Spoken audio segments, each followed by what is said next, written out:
You are listening to For the Republic, a love letter to Star Wars animation. Now I think we can pivot to where would we like to see this series go in the future? Do we think a second season is happening? Do you think that these characters are going to show up in future things? I think the characters are going to show up in future things. I think regardless of if we get a second season, we're seeing them again.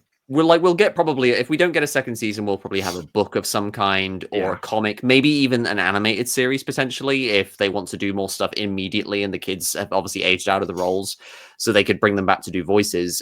There was rumors that there was going to be a Pirates spin-off about Jod, like before the series aired. And at first I was like, I don't know how that's going to work. But now I would honestly follow that. I think that's an interesting prospect, Jod getting his own self-contained show. But I feel pretty confident we could get a second season. I'm like obviously that more skeptical. As an animated series, I think. Yeah, I think that would fit more. I'm a little skeptical, obviously, because I had my hopes huge for an Acolyte season 2. Yep. I'm still salty about it that it got cancelled. I've got like a crackpot conspiracy theory that Manny being there for Star Wars Celebration is like they're gonna like have a whole panel and then have him come out and have him go, oh yeah, actually yeah, we are doing a season 2 or like a movie or something. I mean, it's crackpot, but I'm gonna hold on to it for a bit. Speaking of Celebration, I really hope we have a panel of some kind about Skeleton Crew. They've not confirmed Jude Law or any of the kids, but it would be great to have like a sort of roundtable discussion. How far out? Let me try that again. How far out are we from Star Wars Celebration? Let me look. I think it's early April, isn't it? I'm not sure. Is it going to coincide with Andor's release? That's April 18th to 20th, so it's right before Andor season 2 starts, which means that they're probably going to do what they did with Kenobi and have an early screening for the first 3 episodes for the people. They're totally going to do that. So that's going to be sick. That's probably why they've got they're going to upload the first 3 together, because they're going to upload those. They're probably going to have them air in a cinema if there's a nearby cinema to Celebration. That would be really awesome. Andor in the cinema. My guess currently is the first thing we're going to hear, because I'm assuming whether or not the cast is there, we're going to get some kind of Skeleton Crew panel at Celebration. That makes sense. They normally will have that for whatever the most recent series is that has aired. My guess right now is we're going to get a season 2 announcement at Celebration. I think it fits with the pattern that they've been doing. I think the last show that we got, like just a regular, not counting like Visions or Tales of the Empire or anything like that, because those are like kind of their own anthology things. I think the last show that we got like a standalone like social media announcement of season 2 is happening. Well, I just completely ruined my point, because I was going to say Bad Batch season 2, but it was actually Ahsoka. Ahsoka got confirmed through social media. But there was no Celebration that year. But like Bad Batch season 3, that announcement was reserved until Celebration. We already knew Andor was getting a season 2, stuff like that.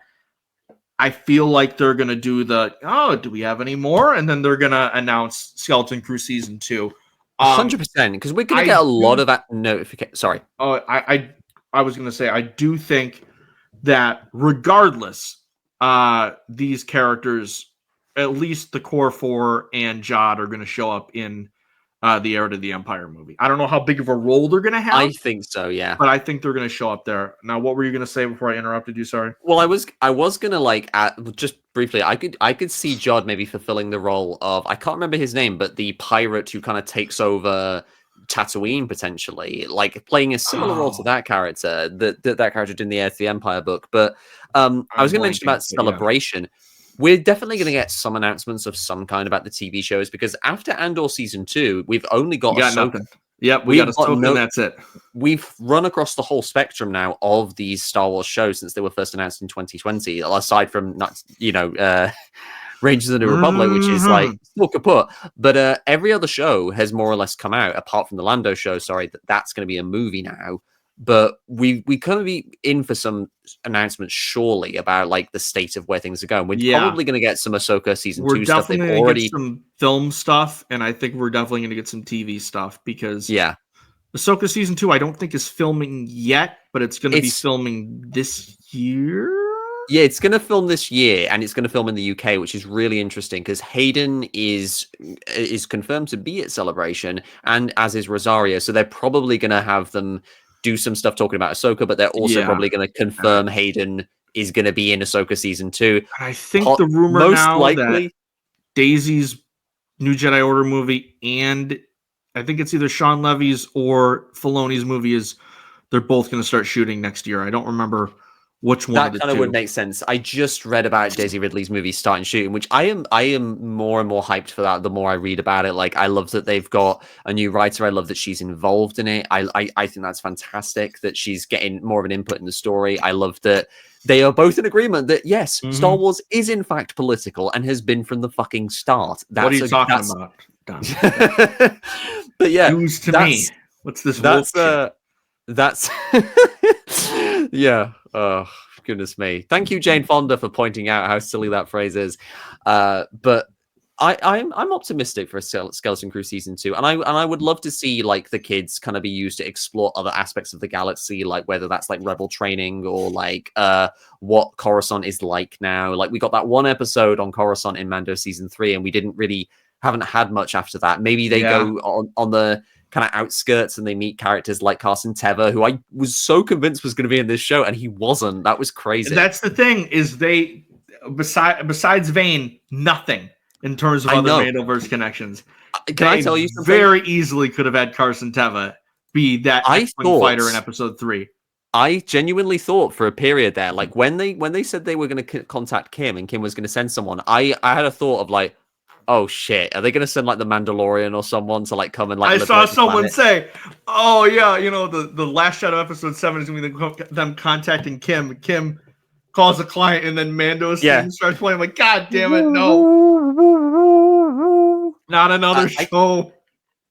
Genuinely though, as much as it would have been cool to see like the fucking Razor Crest or the N1 come out of the sky and Din arrive and hear that Ludwig Göransson theme, I am so impressed with this show. The level of restraint they showed in not having cameos, not having overabundance of fan service. They were for as much as they seemed like trepidatious about marketing, they were confident enough in this show to not force in other characters. Yeah, exactly. The Mando season 1 did. They were confident to have it stand on its own, be its own corner of the galaxy, literally cordoned off from everything else. And now that we're open up to like the rest of the galaxy, like with like the barrier being gone, it would make sense to have the characters interact with new people and have that be a kind of way to flesh out the New Republic even more. You know, something that doesn't make us just go, you know what, maybe it was kind of okay that they got blown up. Yeah, by Starkiller Base. I do think, and I'm not the only one that's pointed this out, but I think a great way to continue the story of Skeleton Crew while we're in between seasons, because might be a while until they can film season 2, and with the actors aging up, is have books, have comics, have middle grade novels, have maybe some animated shorts or something like that on Disney Plus or the Star Wars YouTube channel, to just let the generation of kids that was introduced to Star Wars through this show continue to follow these characters, because that's what we had with the Clone Wars growing up.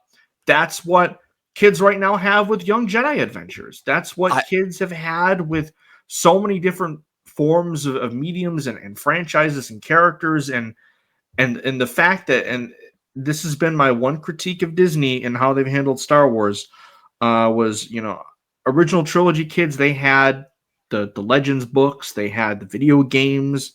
Prequel kids, we had a bunch of games, we had the Clone Wars, 2 Clone Wars shows, we had all the stuff to satisfy us, and the sequel trilogy kids got nothing. Like, literally, we are getting our first wide sequel trilogy story since The Rise of Skywalker this year, and it's been 6 years since that movie's come out. Oh yeah, my hope is that we're going to see more stuff filled in. R.I.P. Watto, by the way. I know, R.I.P.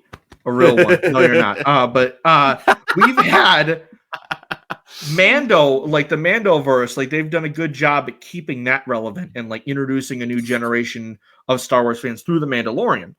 But Skeleton Crew just seems like the perfect opportunity to have that consistent flow of stories. And that's another thing I think we're going to get at Celebration no matter what, is I think we're going to get whether it be a book or a comic or something. We're going to get some type of expanded publishing side covering these characters. And I do think a season 2 is happening, which leads me to, before we leave, what would you like to see in a season 2? What would be some things you'd like for them to touch on? Characters you'd maybe like to see them bring into the story, and just what would you like to see more of from Jod and the kids and the greater story of At-Atin?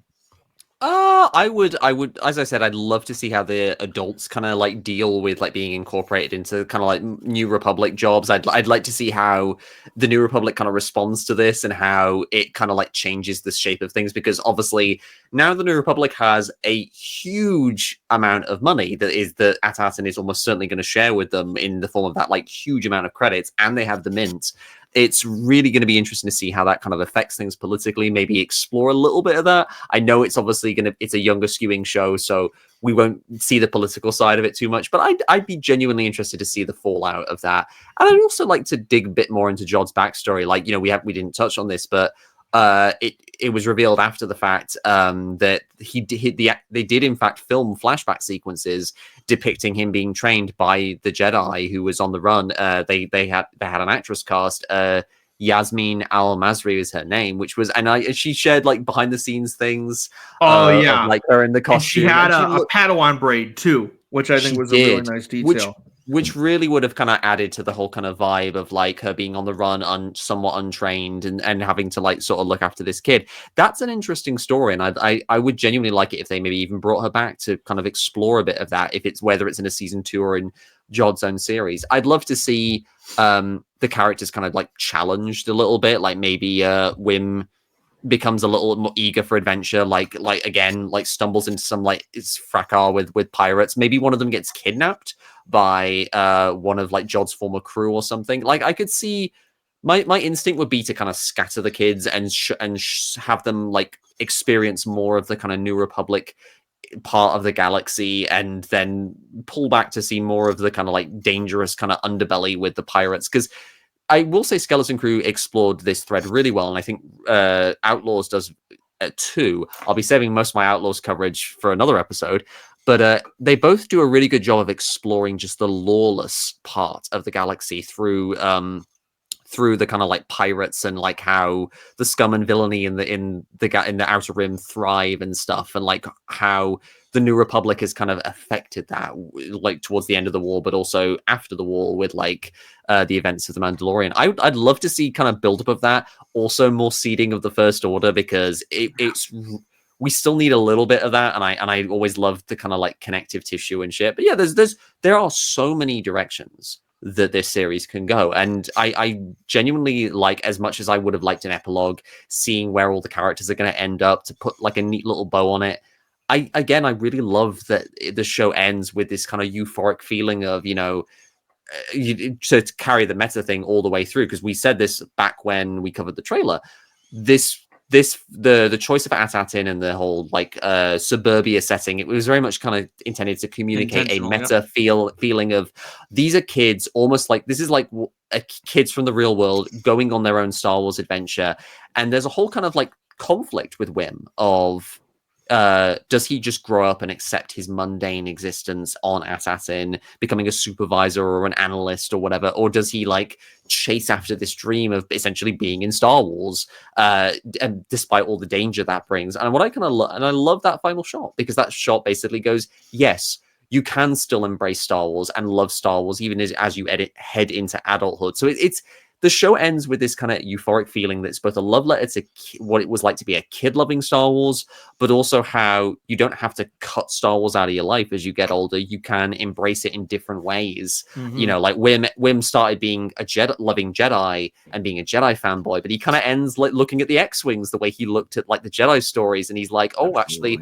I kind of feel like I want to do this now. It has this real, like, I feel like the show, kind of like The Last Jedi as well, is this great kind of tribute to Star Wars fandom and what it was like to grow up with Star Wars in your life. And I think I can sum it up perfectly with like what Star Wars kids always like to say about something, which is it's wizard.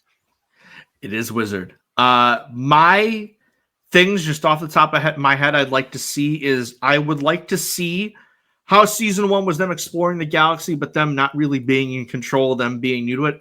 I would like to see them explore the galaxy more, but like on their own, be the ones being the true captains of the ship and exploring the galaxy and helping some people or encountering pirates or new adversaries and finding new treasures. That I would love to see. I would like to see characters like Pocket return. I would like to see different planets and different characters come back and potentially have a bigger role. I obviously want to see more with Jod and see where he brings and see how it would react to him being back with the kids and what that's going to be like and his slow potential redemption into the scoundrel with the heart of gold that we all feel he could still be. I also just want maybe a whole episode or something of them, the kids just on AT-AT and being kids, but seeing it with the 4 of them now as an established friend group, and just stupid shit like study montage or them trying to help Neil ask out the one girl. Let's see like a whole episode of them playing slapball. Exactly. Slapball tournament. I that joke I pitched last episode of Neil, like whoever the villain of the week is, just like boom, slap ball, like just Peter Quill challenging thrown into a dance off. I want that to just be the finale or the ending scene of one episode. Don't tease me with a good time, Andrew. That sounds good. Do think, because this is how Star Wars seasons work, season 1 is generally a bit more restrained, and then season 2 we start to get a bit more of the cameos and the wider connections of the galaxy. I do think they've got to meet Baby Yoda. That's your perfect opportunity for a Carson Teva. But something I would like to see is them actually explore a Jedi temple, and you could introduce a Jedi, whether it be like a Cal Kestis or an Ahsoka or someone like, or even a Sabine, someone like that. And that's maybe how you get your Jason Syndulla connection. I love or a character we've never seen before. I would love to see that, and just to get to see Wim's reaction to actually seeing a Jedi temple would be really cool. Perfect opportunity to recast Luke Skywalker and have Luke meet those kids. That would be fantastic. What are you talking about? Deepfakes. That's what we want. We want you made me just think about something about the kids being captain of their own ship. I'd love the thought of them getting stuck with like a New Republic bureaucrat who's really bossy and tells them what to do, but then the action starts and he's just a complete coward. And the kids just have to sort of wrest control of the ship away from him, and him just protest in the corner, kind of like the lawyer from like Jurassic Park, or like Rampart in season 3 of the Bad Batch. Yes, we need a New Republic version of Rampart. That would be hilarious. I think there's so much you can do with future seasons, and I think Watts and Ford know that as well, and they've already talked about they have ideas of where they want the show to go. So I'm just saying, Star Wars Celebration, please. We're just 2 months away and change. Just give us the announcement. I think you can do some great stuff with this, and give us Skeleton Crew. These characters are so fun. My final thoughts on Skeleton Crew is this is just, again, I went in with moderate expectations because this show started at a weird time for me as a Star Wars fan, where with the way the Acolyte kind of ended and was canceled, and I just felt for the first time in ages very disconnected from Star Wars, where I didn't like the way things were looking in the future, and I didn't like how it seemed like the worst parts of discourse and fandom won out. Whether or not Disney is going to say that that's the case or not, it certainly felt like it at that point. And I just felt, I don't know if I want, deepfake Luke and, Grogu and all that shit to just be all we get for Star Wars right now. And I was championing this show a year plus before it came out. You can go back and watch some of our earliest episodes. I did a video essay on it, just talking about do not sleep on Skeleton Crew, because the concept of Amblin in space or Stranger Things in space really, really worked for me. And I love a good coming of age story. I was fucking right. I knew right away that this was good. By episode 4, I was like, this show is freaking fantastic. And there was that stretch of like episode 4, 5, 6, and then 8 of like continuously topping my favorite episodes of the show. Oh, yeah. This to me is number 2 for me, behind Andor, for live action Star Wars shows. I will talk more about it next week when we do our best of 2024. And it just, like I said, for it to come out at that point and for it to single-handedly, within one episode, reinvigorate my love for this franchise, there are so many moments where it felt like this was the childlike wonder of Star Wars and experiencing Star Wars done through the perception of a child, and it worked so well. There are so many points. Specific for me, the ending scene of episode 6 and so many moments in the finale of like that just felt like Star Wars like we had not seen since the original trilogy. Like it had that kind of magic to it. And I just thought this was a really special show. I think it connected with a lot of people. I loved these characters so much. Every single one of them. And I just, again, we've been burned before.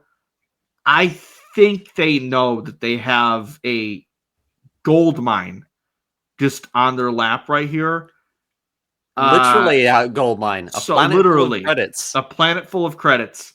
So I think we're getting a season 2. And like I said, this has the potential to be the tentpole franchise for the Star Wars franchise for the next several years. This can be like the next big streaming giant that is like our Clone Wars or our Rebels or in like that generation of fans for the next several years. And I think it was just I think a lot of people kind of had the same thing of they didn't know what to expect, and it ended up becoming one of their favorite Star Wars things that they've seen in quite some time. And that was definitely the case for me.